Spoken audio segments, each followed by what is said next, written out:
Start with your original design in your editing software. Before export, analyze which elements suffer most from compression. Smooth color gradients, they become banded and posterized. Fine lines, they get fuzzy.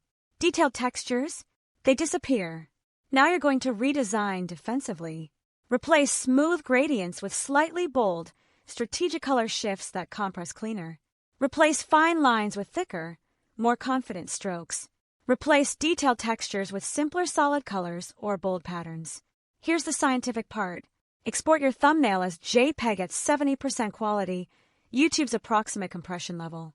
Examine the result at actual thumbnail size, not enlarged. What's lost? What's retained?